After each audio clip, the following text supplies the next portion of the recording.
name is Carmela and I am the owner and chef of Carmela's Cucina class, and I would like to show you how to clean mussels. Just come along and watch me do it.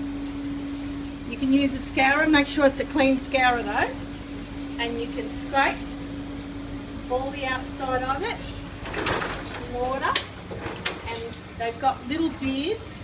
Come and have a look, and you can take the little beard off it and pull it off, right? And then you get your scourer and you clean up all the residue that's around the mussel, and then you give it a little bit of a shake in the water and you keep doing that. See how these ones have got a lot? And you just keep cleaning that residue and you pull the beard again.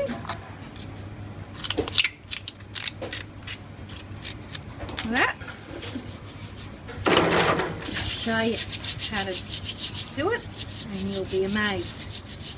You can keep doing it until it's nice and shiny. It's up to you. What do you reckon? My name is Carmela and I am from Carmela's Cucina class. Come and look at my blog and my website and my Facebook page. See you soon. Bye.